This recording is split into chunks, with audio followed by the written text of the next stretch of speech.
students, and welcome back to my channel Watch and Learn by Sudha Ma'am. So today we are going to continue our fourth part of the chapter Social Change.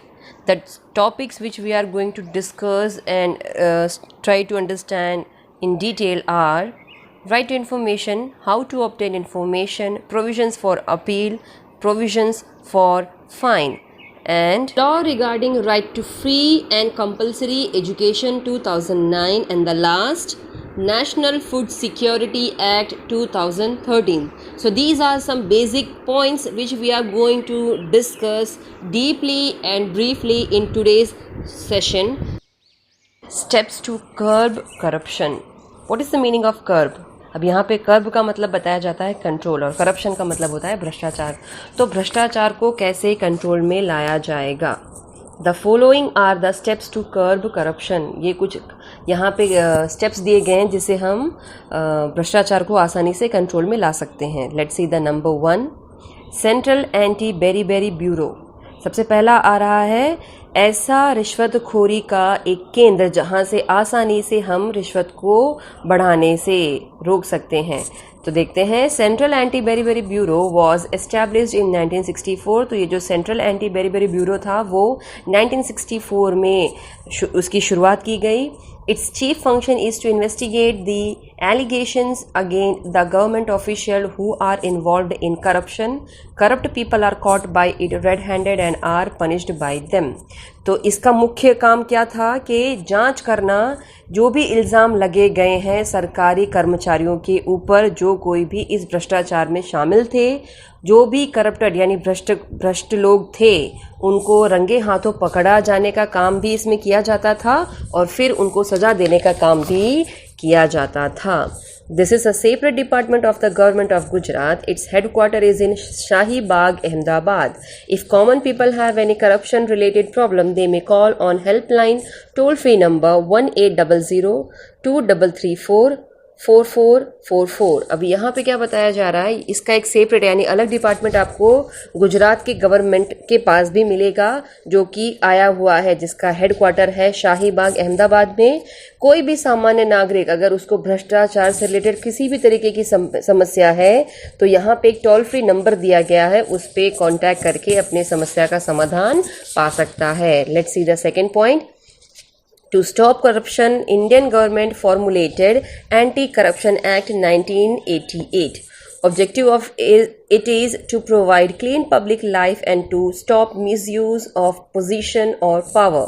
यहाँ पे क्या बता रहा है, corruption को और ज़्यादा फैलने से रोकने के लिए भारतीय गवर्नमेंट ने एक एंटी करप्शन एक्ट 1988 को शुरू किया, बनाया, और जिसका मेन उद्देश्य क्या था कि सभी को साफ सुथरा सामान्य जीवन जीने को मिले और किसी भी तरीके का जो गलत इस्तेमाल होता है पोजीशन का, होदों का या फिर उनके पावर का यानी रुतबों का, वो ना हो. It is compulsory for every public servant, high official, politician to declare information regarding their property before assuming and the post.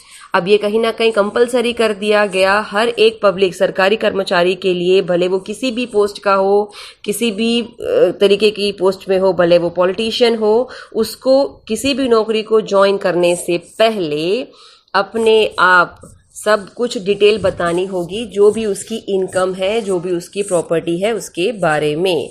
If the property of a person increases more than his appropriate income during his working tenure, it is considered as an offence and punishment may be announced for him. In such cases government confiscates such property. अभी यहाँ पे क्या बताया जा रहा है, अगर किसी इंसान की, किसी भी कर्मचारी की प्रॉपर्टी उसके सैलरी से ज़्यादा होता है, जो भी उसका पीरियड था, टेनर का मतलब होता है जो भी उसका वर्किंग पीरियड था, उस समय में उसकी जो सैलरी है उससे ज़्यादा की अगर उसने प्रॉपर्टी बना ली है तो वो एक तरीके का अपराध माना जाएगा और सज़ा के तौर पे उसे, उसके ऊपर गवर्नमेंट क्या करती है, उसकी सभी प्रॉपर्टी को सीज्ड यानी जब्त कर लेती है. Third point, right to information 2005 and citizens charter have been issued with the help of which the government employees have to promise to complete administrative work in stipulated time period by eliminating delay in their own working area and the work under their power and to make the administration transparent and simple. किसी भी चीज़ की जानकारी होना, जो कानून 2005 में लागू करवाया गया था। और सिटीजन्स चार्टर, सिटीजन्स का मतलब होता है नागरिक और चार्टर का मतलब होता है घोषणा पत्र, ये कुछ लागू करवाया गया था गवर्नमेंट की तरफ से, जिसमें क्या था, जो भी सरकारी कर्मचारी थे उनसे वादा करवाया गया और उनसे कहा गया कि जो भी आपके ऑफिशियल वर्क्स हैं उसको स्टिपुलेटेड टाइम यानी जो भी गिवन टाइम है उसके अंदर पूरा करो, बिना किसी भी तरीके के रुकावट के, समय के बर्बादी के, और उस काम को फटाफट पूरा करके आपको अपना जो काम काज है वो कैसा रखना पड़ेगा, ट्रांसपेरेंट यानी पारदर्शी और सिंपल तरीके से आप अपने सभी पेंडिंग वर्क्स को पूरा करके हमेशा अपने सिटीजन्स को पहुंचाओगे। ये राइट टू इन्फॉर्मेशन के तहत हमें एक फ़ायदा मिला है ताकि हम किसी भी तरीके के काम को आसानी से करवा सकते हैं। Then comes point number 4. Recently, central government has enacted Black Money Act 2005 in which corruption is regarded as crime. अभी रिसेंटली देखने जाएं तो गवर्नमेंट ने एक कानून बनवाया, इनएक्ट का मतलब होता है कानून बनवाया, काले धन को छुपाए हुए जो भी लोग हैं उनके ऊपर, जो 2005 में लागू करवाया गया था, जिसके अंदर भ्रष्टाचार को एक गुनाह का रूप माना गया है। Other than this, changes have been made in FEMA, foreign exchange management act. अब यहाँ पे क्या बताया जा रहा है, इसके अलावा कुछ चेंजेस भी लाए गए थे फेमा में, FEMA मतलब विदेशी मुद्रा प्रबंधन अधिनियम कानून। इसके तहत money laundering act as well as in section 132 of custom act. अब यहाँ पे क्या बताया जा रहा है, मनी लॉन्ड्रिंग, जिसमें हम जानते हैं कि लोग पहले तो बहुत सारा इलीगल मनी को इकट्ठा कर लेते हैं, जिसे ब्लैक मनी कहा जाता है, फिर उसको वो अपनी प्रॉपर्टी दिखा करके व्हाइट मनी बना लेते हैं। तो ऐसा एक कानून के तहत भी इन लोगों के ऊपर सिकंजा कसना गवर्नमेंट ने शुरू कर दिया था, एक एक्ट ला करके 2005 में। Efforts have been made to curb corruption and find black money by appointing Lokpal and Lokayukt in each states। अभी यहाँ पे क्या बताया जा रहा है, और ज़्यादा कोशिश की गई करप्शंस को कंट्रोल करने में और काला धन को मैक्सिमम ढूंढने में, और उसके लिए उन्होंने 2 चीज़ों को शुरू करवाया हर स्टेट में। एक कहा जाता है लोकपाल और एक कहा जाता है लोकायुक्त। अभी लोकायुक्त और लोकपाल क्या है उसके बारे में मैं थोड़ी डिटेल दे देती हूँ। लोकपाल को इंग्लिश में कहा जाता है ओम्बुड्समैन, जिसका मतलब होता है नेशनल लेवल पे करप्शन जिस किसी ने भी किया है उस आरोप की जांच करना, और लोकायुक्त का मतलब होता है स्टेट लेवल पे जो भी करप्शंस किए गए हैं उसके जो भी आरोप है उसकी जांच करना। उसके लिए जो लोगों को का समूह बनाया जाता है, जांच की जो टीम बनाई जाती है, उसे लोकायुक्त कहा जाएगा। वैसे देखने जाएं तो हमारे देश में लोकपाल बिल आज से नहीं काफ़ी सालों से पास करवाने की कोशिश की जा रही थी। राजीव गांधी जी ने भी ये कोशिश की थी। फिर कुछ सालों पहले आपने अन्ना हजारे का नाम सुना होगा, जिन्होंने लोकपाल का जो बिल है उसे पास करवाने की कोशिश की, जिसे जन लोकपाल आंदोलन के नाम से जाना जाता है, जिसमें लगभग सभी भारतीय नागरिकों ने अपना योगदान दिया था। और फाइनली वो जो बिल था वो लोकसभा में पास हो जाता है, लेकिन राज्यसभा में आकर के फिर अटक जाता है। फिर फाइनली वो दिन आता है 2013 में, जब ये लोकपाल बिल पास हुआ और लोकायुक्त कानून जो है वो लागू करवाया गया पार्लियामेंट में घोषणा करने के बाद। तो ये तो डिटेल थी अबाउट लोकपाल एंड लोकायुक्त। तो यहाँ पे क्या बताया जा रहा है कि करप्शंस को कंट्रोल करने के लिए हर जगह लोकपाल और लोकायुक्त को भी अपॉइंट किया जाता है। Then comes 5th point, Gujarat Vigilance Commission Gandhinagar has undertaken departmental investigation for the corruption and misuse for power by government officials। अब यहाँ पे क्या बताया जा रहा है, गुजरात की जो सावधानी वाली कमीशन है, यहाँ पे विजिलेंस का मतलब होता है देख रेख करना या गलत तरीके से जो इस्तेमाल की गई वाली चीज़ों पे एक ग्रुप को बनाया गया था, जिसमें इस कमीशन के तहत गांधीनगर में बहुत सारे ऐसे विभागीय विदेशी मुद्राएं मतलब डिपार्टमेंटल इन्वेस्टिगेशंस को शुरू करवाया गया था, जिसके अंदर क्या था कि ऐसे इंसान जो भ्रष्टाचार करते हैं या भ्रष्टाचारी हैं या गलत तरीके से चीज़ों का गवर्नमेंट के दी गए जो पावर्स है उसका मिसयूज करते हैं, तो उनके ऊपर कंट्रोल करने का भी एक एक्ट यहाँ पर गुजरात गवर्नमेंट ने शुरू करवाया था। Then comes our next point, right to information act 2005, यानी किसी भी चीज़ की जानकारी प्राप्त करना, ऐसा एक कानून भी 2005 में पास हुआ था। On 15th June 2005, central government had enacted Right to Information Act. It is applied to all the states of India except Jammu and Kashmir. 15 जून 2005 में केंद्रीय सरकार ने इस कानून को लागू करवाया, बनवाया और उसे लागू करवाया, जिसे राइट टू इंफॉर्मेशन एक्ट कहते हैं, और ये हर राज्यों पे इसको लागू भी करवाया गया सिवाय जम्मू एंड कश्मीर के। This act is not applicable to secret services of the country, institution dealing security and safety, institutions promoting unity and integrity and foreign ambassadors office. अब यहाँ पे क्या बताया जा रहा है, इस कानून को जो भी सीक्रेट सर्विसेज है, हमारे देश को जो प्रोटेक्ट करने वाले जितने भी एरियाज हैं उनकी बात करें, या जो इंस्टीट्यूशंस हैं जो सिक्योरिटी और सावधानी से रिलेटेड काम करते हैं, या ऐसे इंस्टीट्यूशंस जो हमारी एकता और अखंडता को प्रमोट करते हैं, या जो विदेशी राजदूत कार्यालय जो है वहां पर इस तरीके के कानून को लागू नहीं किया जा सकता। मतलब राइट टू इंफॉर्मेशन के तहत इस जगह पर हम किसी भी तरीके की क्वेश्चनिंग नहीं कर सकते हैं। On 5 October 2005, according to the above legislative provisions, Gujarat government has implemented the rules regarding Gujarat right to information act 2005। Finally होता यूं है कि 5 अक्टूबर 2005 में ऊपर दिए गए जितने भी कानून कायदे हैं उसके तहत गुजरात गवर्नमेंट ने भी इस रूल को under Gujarat right to information act के तहत यहाँ पे गुजरात में भी लागू करवा दिया गया। The base of this legislative has been to acquire transparent, clean, simple and quick administrative operations and to seek public cooperation in it. इसका मुख्य उद्देश्य क्या था इस कानून का, ताकि पारदर्शी, सिंपल, आसानी से और फटाफट जो भी लोगों को जानकारी चाहिए वो मिल जाए, लोगों के सहकार के साथ।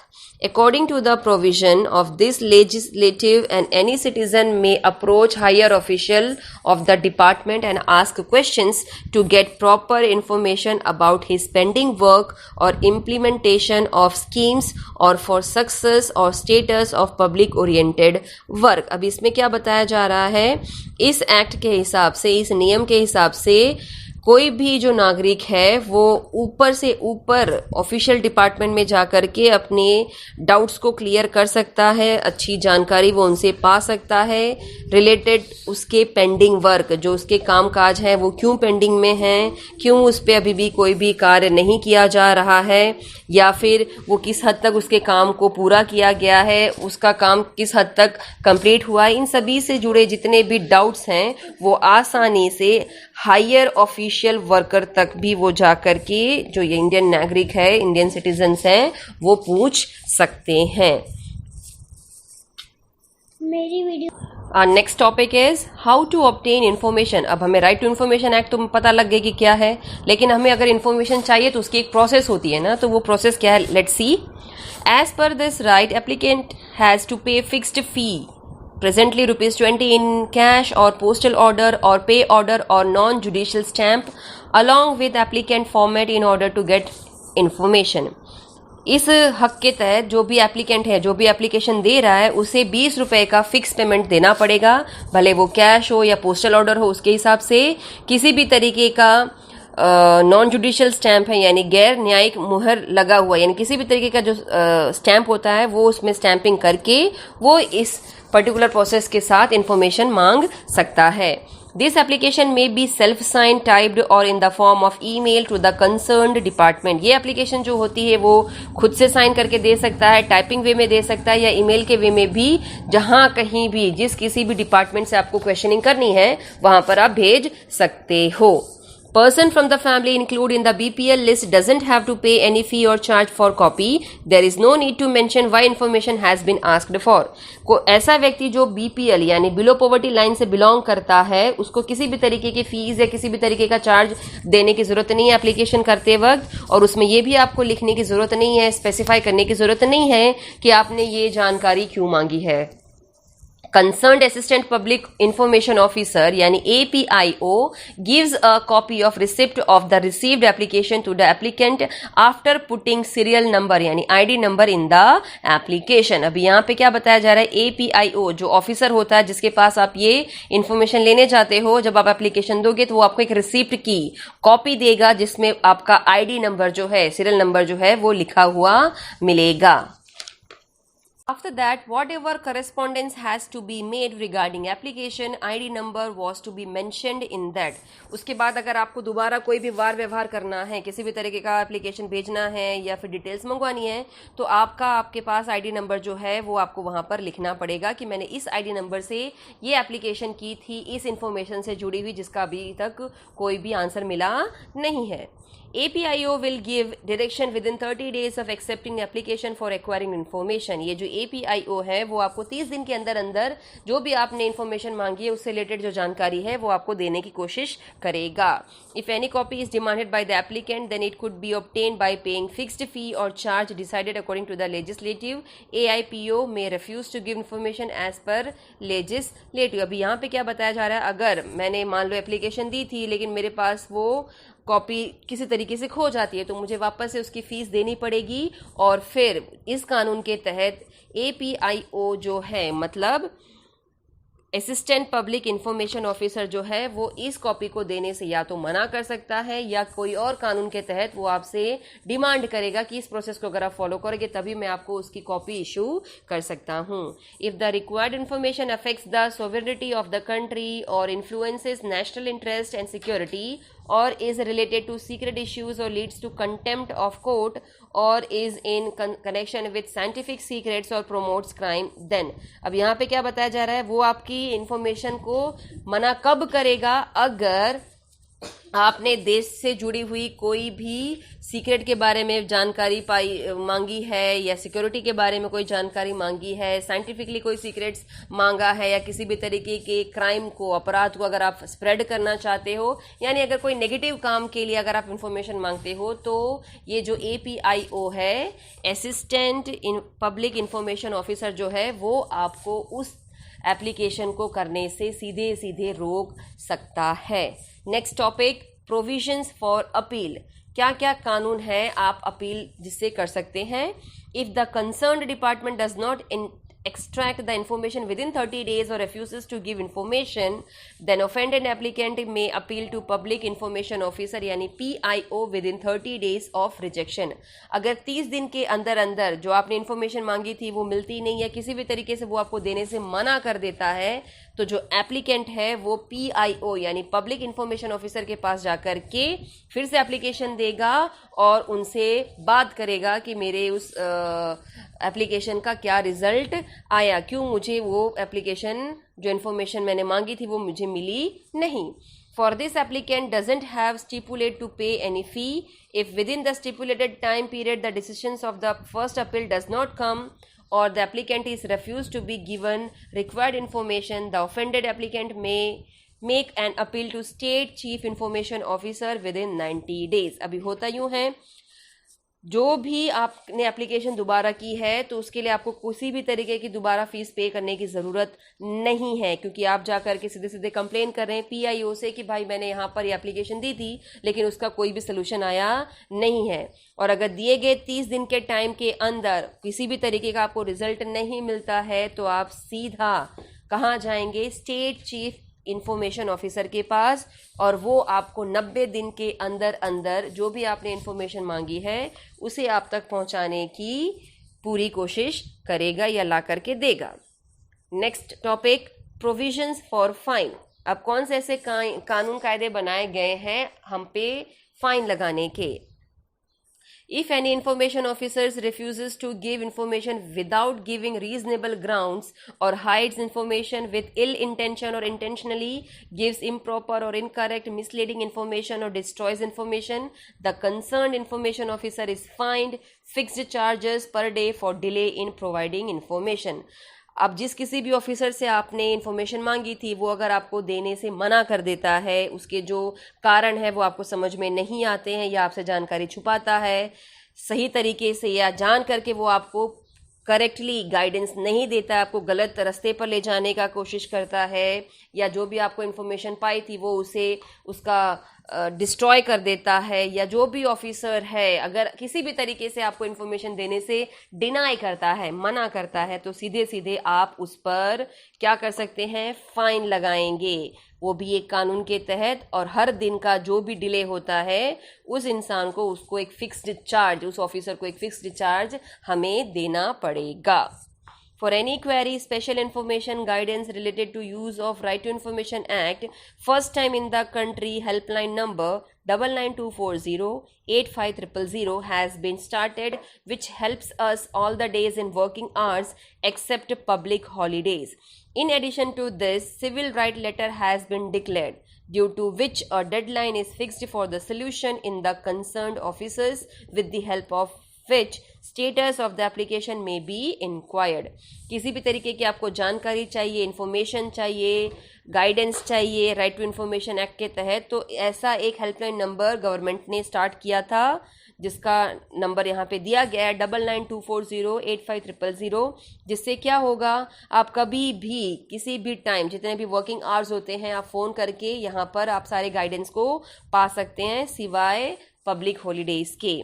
इतना ही नहीं, एक सामान्य हक भी हमें दिया गया गवर्नमेंट की तरफ से, जिसके हिसाब से जो भी ऑफिसर है जो आपके सॉल्यूशंस को देने का काम कर रहा है वो आपको उसका स्टेटस भी बताएगा। मतलब अगर आपने कोई एप्लीकेशन दी है किसी भी जानकारी को पाने की, तो वो अपडेट करता रहेगा कि एप्लीकेशन आपकी कहाँ तक पहुँची है और आपको कितनी इन्फॉर्मेशन अभी तक दी जा चुकी है।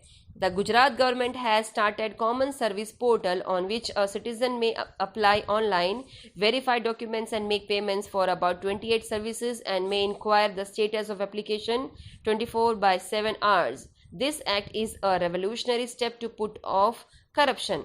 गुजरात गवर्नमेंट की बात करें तो उन्होंने एक सामान्य सर्विस शुरू की जिसे पोर्टल सर्विस कहा जाता है। इजीली ऑनलाइन पेमेंट करके अपने डॉक्यूमेंट को वेरीफाई करवा के और पेमेंट जो है वो 28 फ्री सर्विसेज के साथ आप पा सकते हैं। और इतना ही नहीं, उसमें आप अपना स्टेटस भी पता कर सकते हैं कि आपने जो इन्फॉर्मेशन मांगी थी वो किस हद तक पहुंचाई गई है या उससे रिलेटेड कितने स्टेप्स आगे लिए गए हैं, जो 24/7 आपको अवेलेबल करवाई जाती है। और ये कहीं ना कहीं अपने आप में एक अच्छा कदम माना जाता है करप्शंस को रोकने का।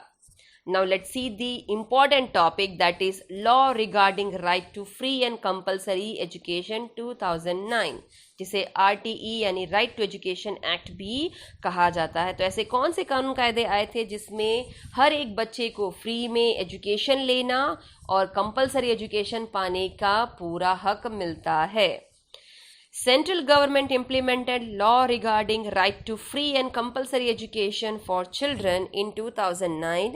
As per this law, Gujarat government proclaimed law regarding right to free and compulsory education on 18th February 2012. केंद्रीय सरकार के द्वारा एक कानून पास किया गया था फ्री में एजुकेशन लेना और कंपलसरी एजुकेशन लेना हर एक बच्चे के लिए, जो 2009 में पास किया गया था। इस कानून के तहत गुजरात गवर्नमेंट ने लॉ रिगार्डिंग राइट को, यानी इस एजुकेशन से जुड़े जितने भी कानून कायदे हैं उसे फ्री और कंपलसरी कर दिया गया। किस क्षेत्र में? एजुकेशन के क्षेत्र में, और वो शुरू हुआ था 18 फरवरी 2012 को। What is the need of this law? तो इस कानून की क्या ज़रूरत है? According to 86th Amendment in Indian Constitution, primary education has been made free and compulsory for all the children of age group 6 to 14 years. 86वें कानून के तहत हमारे भारतीय संविधान में प्राथमिक शिक्षा जो है उसे फ्री तो किया ही गया और कंपलसरी भी कर दिया है 6 से 14 साल की उम्र वाले बच्चों के लिए। This is a prominent step in the direction of developing human capabilities of children. ये कहीं ना कहीं एक अच्छा कदम माना जाता है उस क्षेत्र में जहाँ पर हम इंसान में रही हुई जो क्षमताएं हैं जो बच्चों से शुरू होती हैं उसको आगे बढ़ाने के लिए। With the objective of physical, mental, and all-round development of children, necessary educational opportunities have been created and which also meet the demand of qualitative primary education.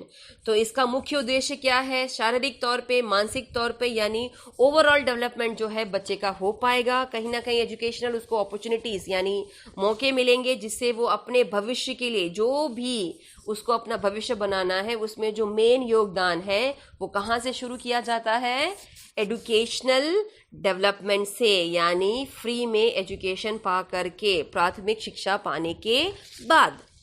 Keeping in mind education and health of the children, schooling facilities and physical facilities, specific norms have been set under this law and accordingly classroom, laboratory, pure drinking water, electricity, arrangement of midday meal and quality and qualification of teachers and standard of recruitment, provision for grant given to the schools have been fixed, which are as follows. तो इन सभी चीज़ों को ध्यान में रखने के बाद शिक्षा हो, स्वास्थ्य हो बच्चों का, स्कूल की जो भी फैसिलिटीज़ होती है, फिजिकल फैसिलिटीज़ जो उनको चाहिए, उसके कुछ अहम कानून कायदे भी बनाए गए हैं इस कानून के तहत, जिसमें क्लासरूम हो गया, लेबोरेटरी हो गया, पीने लायक स्वच्छ पानी हो गया, बिजली हो गया, दोपहर के खाने की फैसिलिटी हो गई, टीचरों की जो क्वालिटी है और उनकी जो क्वालिफिकेशन है और उनका जो स्टैंडर्ड है, उन सभी को ध्यान में रखने के बाद ही टीचरों की अपॉइंटमेंट की जाती है. तो उसके कुछ नियम कानून यहाँ पे दिए गए हैं. Let's see that. Number 1, according to this law, every child between the age group of 6 to 14 should get admission in the school close to his locality. Children who do not have birth certificates as age proof cannot be refused admission in the school by anybody. इस कानून के तहत ऐसा बच्चा जो 6 से 14 साल की उम्र का है वो किसी भी स्कूल में एडमिशन ले सकता है जो भी उसके घर के पास आई हुई है. ऐसा बच्चा जिसके पास उसका बर्थ सर्टिफिकेट नहीं है यानी जन्म का प्रमाण पत्र अगर नहीं है एज ए प्रूफ, तो कोई भी स्कूल उसे एडमिशन देने से मना नहीं कर सकती. Second point, although the child may have attained 14 years of age and if he has not completed primary education, in such cases he could be imparted free education. अब यहाँ पे क्या बताया जा रहा है? अगर ऐसा बच्चा जिसने 14 साल की उम्र में वो आ गया है और उसने प्राइमरी एजुकेशन को पूरा नहीं किया है, तो ऐसे केस में उसे फ्री एजुकेशन के तहत शिक्षा लेने का पूरा अधिकार मिलता है. At the time of admission the age of the child should be 6 years and if he doesn't have birth certificate then hospital records, age related affidavit of parents should be taken as age proof for the admission. Admission के time अगर बच्चे की उम्र 6 साल है लेकिन उसके पास उसका जन्म का प्रमाण पत्र नहीं है, तो वो हॉस्पिटल के रिकॉर्ड्स की मदद से एज से जुड़ा हुआ एक एफिडेविट यानी सर्टिफिकेट बनवा करके उसके पेरेंट्स को स्कूल में ला करके देना होगा एडमिशन के प्रूफ के तौर पर. All the students should be given admission without discrimination. हर एक स्टूडेंट को एडमिशन लेने का पूरा हक है बिना किसी भेदभाव के. Fifth point, any kind of fees like caption fees, admission fees और any other type of deposit can not be taken. किसी भी अलग तरीके की फीस इस बच्चे से चार्ज नहीं की जा सकती. At the time of admission, interviews of children or parents should not be taken. Admission should not be given on the basis of income or educational qualification or capabilities of parents. Any kind of admission test or paper should not be taken. Admission के time बच्चे का ना तो interview लिया जाएगा ना ही माँ बाप का. एडमिशन के टाइम किसी भी तरीके की इनकम पे या पेरेंट्स की जो क्वालिफिकेशन है उसको ध्यान में नहीं रखा जाएगा, ना ही पेरेंट्स की क्षमताओं को बॉदर किया जाएगा. किसी भी तरीके की जो परीक्षा है वो नहीं ली जाएगी, ना तो बच्चे की ना ही उनके माँ बाप की. Seventh point, the free education of children of age 3 to 5 years, a revolutionary step has been taken for the first time by taking nursery under the law and making rules for special training of preschool teachers, their courses, curriculum and evaluation. ऐसे बच्चे जो 3 से 5 साल की उम्र के हैं तो उनके लिए भी एक बहुत अच्छा कदम उठाया गया है गवर्नमेंट की तरफ से पहली बार, जिसमें बच्चों को नर्सरी में एडमिशन्स लेने का मौका मिलेगा कानून कायदे के साथ, जहां पर उनको स्पेशल ट्रेनिंग दी जाएगी जिसे बाल वाटिका कहा जाता है, जहाँ पे टीचर जो होते हैं उनको कोर्सेज सिखाए जाते हैं, उनको उनका पूरा जो एक्टिविटी होता है वो दिया जाता है, और किस बेसिस पे बच्चों को इवैल्यूएट किया जाएगा वो भी बताया जाता है. According to this act, provision has been made for the children of weaker section and backward classes, SCs and STs, who are interested in studying and their families fall in the category of BPL should be given admission in government recognized private primary schools. As per order, it is compulsory that 25% students of standard first should be of these sections of the society. इस कानून के तहत ऐसे बच्चे जो कमज़ोर इलाकों से आते हैं, यानी फिनेंशियली फिट नहीं हैं, या पिछड़े हुए इलाकों से आते हैं जिसमें SC शेड्यूल कास्ट और शेड्यूल ट्राइब्स से बिलोंग करते हैं, तो वो जो हैं अगर पढ़ना चाहते हैं और उनकी पेरेंट्स की इच्छा है कि वो पढ़ाई करें, और ऐसे बच्चों के जो पेरेंट्स हैं वो बिलो पॉवर्टी लाइन के अंदर आते हैं, तो वो किसी भी सरकारी संस्था या फिर सरकार के नॉलेज में जो भी स्कूल्स हैं वहाँ पे आसानी से एडमिशन्स पा सकते हैं. और वो भी कंपलसरी एजुकेशन के तहत 25% जो सीट्स होती हैं फर्स्ट स्टैंडर्ड की, वहाँ पर ऐसी सीट्स को ऐसे बच्चों के लिए हमेशा रिजर्व रखा जाता है. 9th point, school teachers are not allowed to take private tuitions. अब जितने भी टीचर्स हैं जो गवर्नमेंट स्कूल्स में जॉब करते हैं उनको किसी भी तरीके की इजाज़त नहीं होती प्राइवेट ट्यूशंस को लेने में. 10th point, all the underqualified teachers of the school should obtain academic qualification within 5 years. ऐसे टीचर्स जिनकी क्वालिफिकेशन सुटेबल नहीं है स्कूल में फॉर अ टीचर, तो उनको 5 साल के अंदर अंदर उनकी जो भी ज़रूरत की क्वालिफिकेशन है वो पूरी करनी पड़ेंगी. 11th point, any child who has not completed his primary education cannot be terminated from school until being transferred. ऐसा बच्चा जिसने प्राइमरी एजुकेशन नहीं लिया है तो उसको स्कूल से निकाला नहीं जा सकता जब तक उसके पेरेंट्स यहाँ से खुद ना चले जाएं या फिर उनका ट्रांसफ़र ना हो जाए, तबादला ना हो जाए. 12th point, in the private primary schools, the fees of ST and SC children is paid by the government as per fixed conditions. Her private primary schools में जो भी फीस होती है शेड्यूल कास्ट या शेड्यूल ट्राइब की, वो government पे करती है एक पर्टिकुलर कंडीशंस पे ही. 13th point, for the compliance of provisions of this law, a scheduled management tribunal or state council has been provisioned. For the breach of this act, the director of the school may be fined or recognized of the school can be terminated.